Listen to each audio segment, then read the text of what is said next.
Hey everyone, and welcome back to the Deep Dive.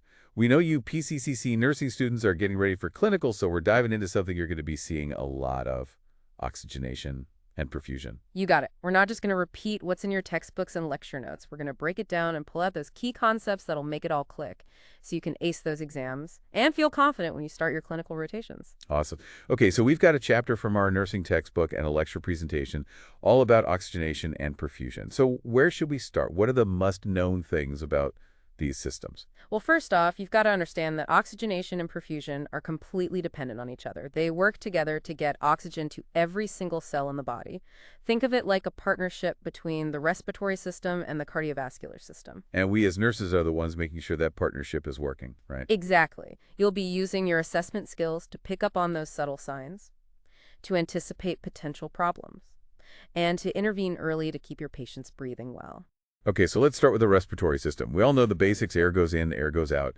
But reminders, what parts of the respiratory system are the most important for us to assess as nurses? Well, you'll definitely want to check the nose, pharynx, larynx, trachea, and bronchi.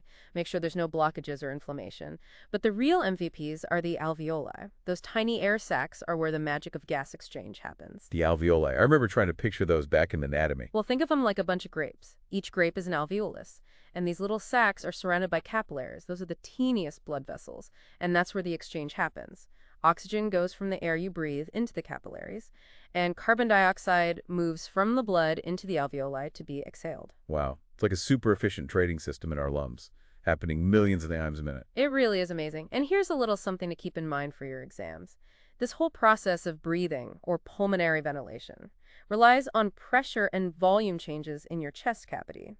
Can you break that down for us? I think a lot of nursing students get tricked up by pressure and volume. Sure, think of your lungs like a balloon. When you breathe in, your diaphragm contracts and flattens, and your intercostal muscles pull your ribs up. That makes your chest cavity bigger, which makes the pressure inside your lungs lower than the air outside. So air rushes in. That's inspiration. Okay, I get it. So then what happens when you breathe out? Well, when you breathe out, those muscles relax, your chest cavity gets smaller, and the pressure inside your lungs becomes higher than the outside air, and that forces the air out. That's expiration.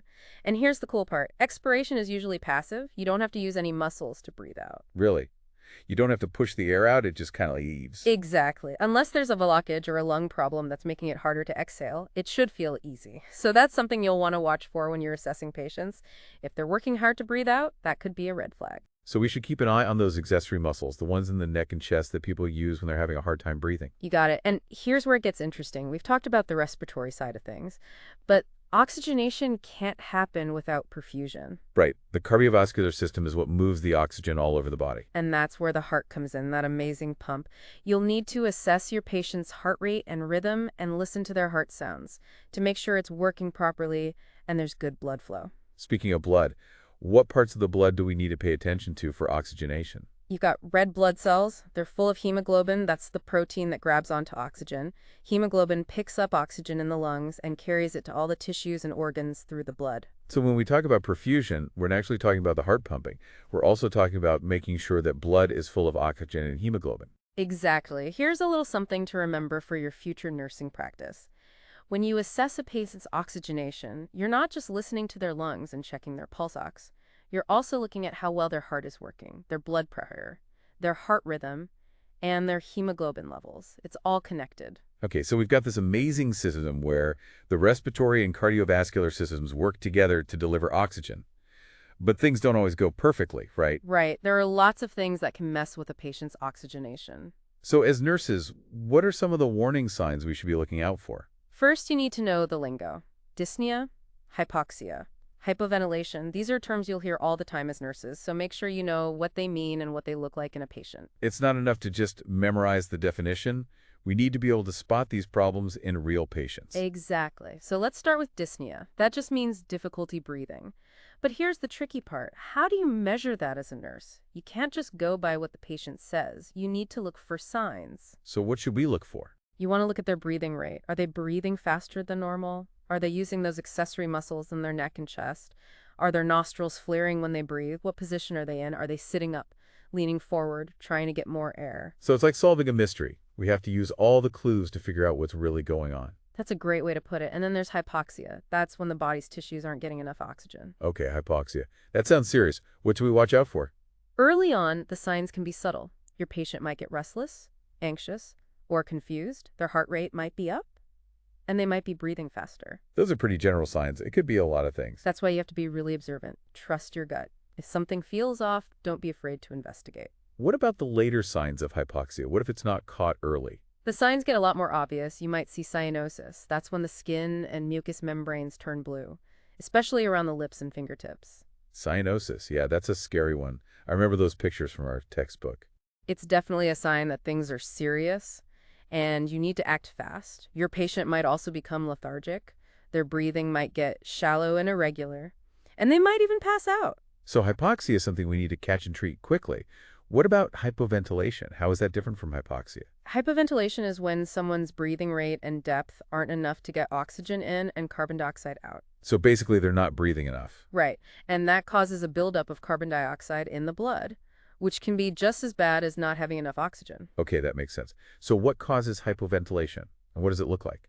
Well, it can be from medications that slow down breathing, like opioids or sedatives, or conditions that affect the lungs or chest wall, like COPD or obesity.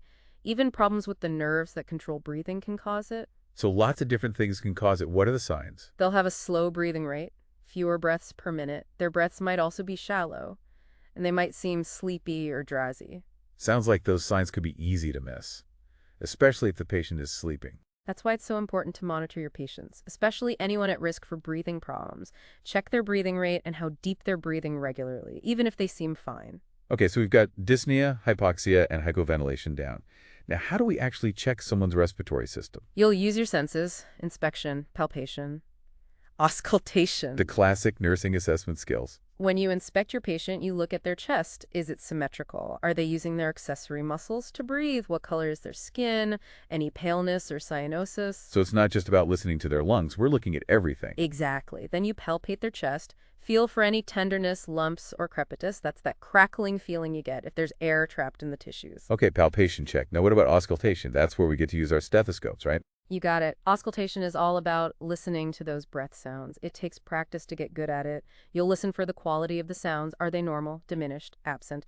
And you'll also listen for any extra sounds, those abnormal sounds that tell us there's something wrong in the lungs. Those are called adventitious sounds, right? Like crackles, wheezes, and raunchy. Exactly. And it's important to be able to tell them apart, because they can tell you a lot. Okay, pop quiz. Can you give us a quick overview of those adventitious sounds and what they mean? Sure. Crackles are those discontinuous popping sounds. You usually hear them when the patient breathes in. They can mean there's fluid in the alveoli, like you might see in pneumonia or heart failure. Okay, crackles fluid. Wheezes are continuous high-pitched musical sounds, often heard when the patient breathes out. They're caused by narrowed airways, like in asthma or COPD. Okay, wheezes, narrowed airways. And then there's raunchy, continuous low-pitched snoring sounds. They're usually caused by mucus in the larger airways. You might hear them in patients with bronchitis or pneumonia. Okay, so we've got crackles, wheezes, and raunchy. But there are other ways to check on a patient's breathing besides just listening, right? You bet. There's pulse oximetry. It measures the oxygen saturation in the blood. It's a quick and easy way to see how well oxygen is getting to the tissues. We see pulse ox everywhere in the hospital.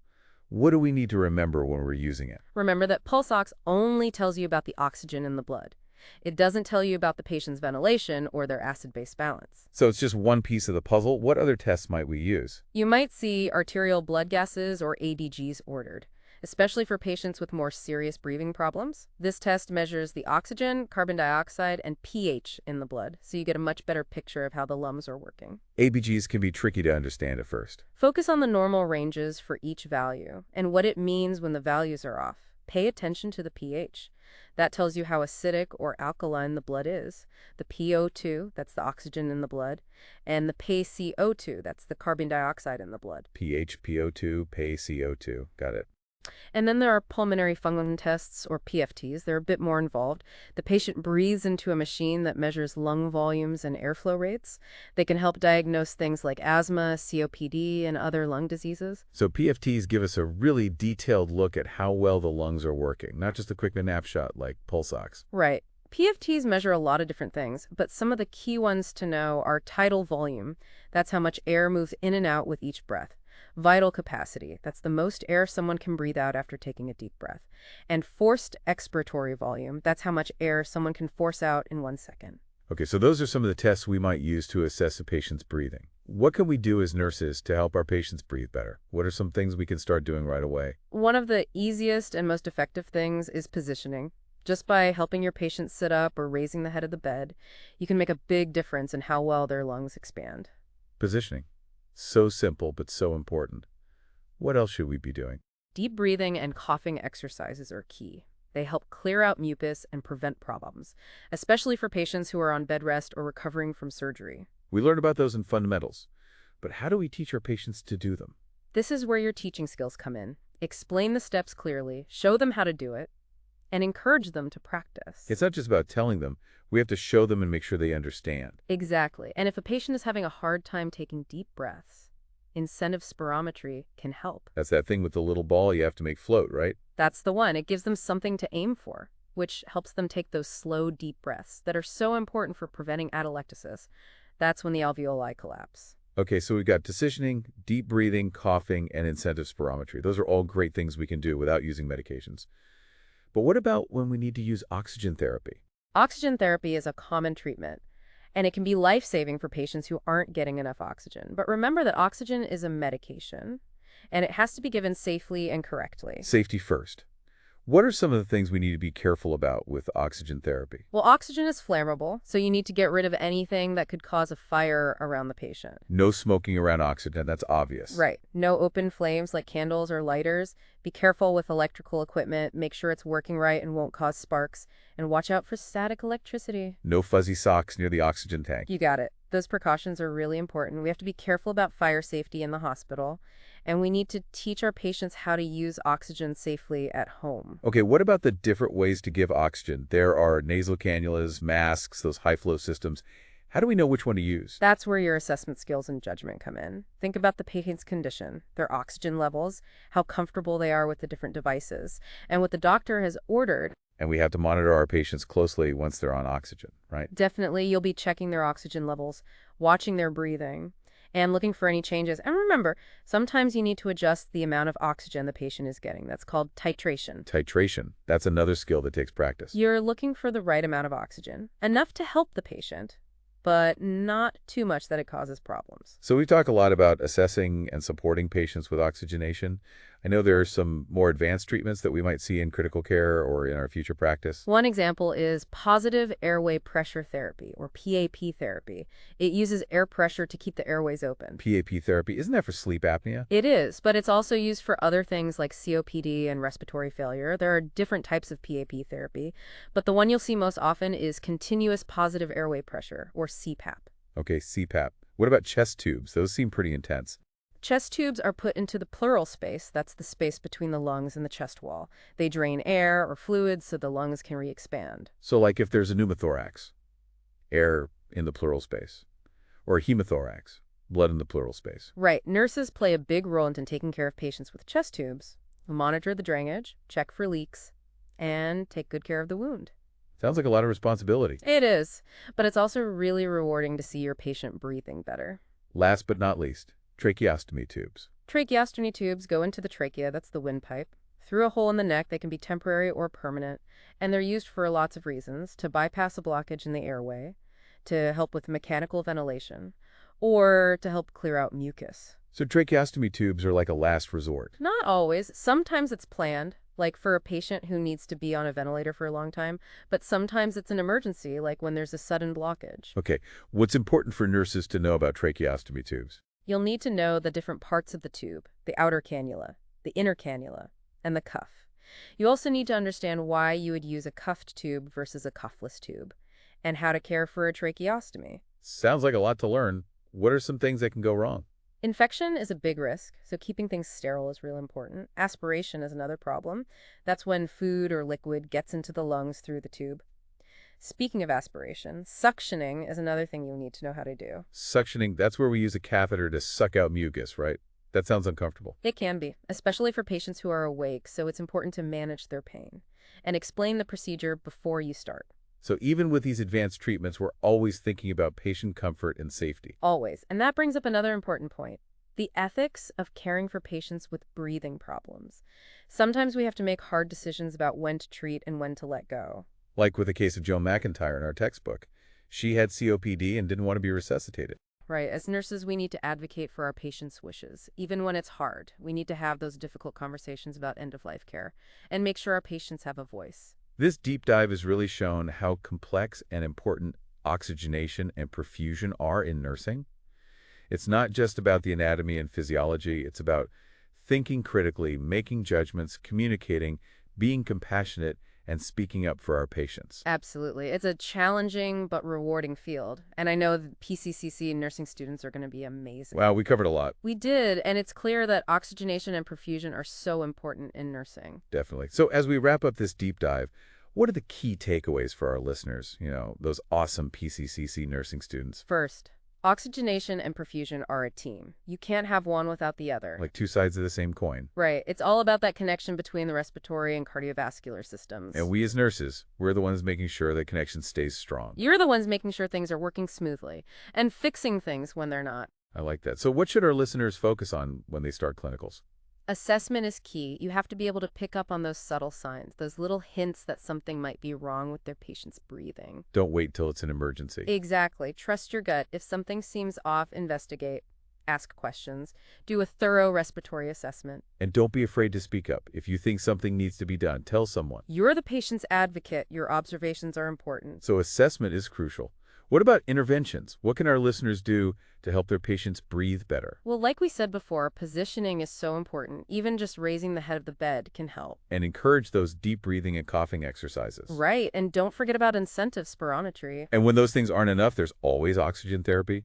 But safety is always the top priority. Always. Remember that oxygen is flammable, and you need to teach your patients how to use it safely. Okay, so we've talked about assessment, interventions, safety. Anything else?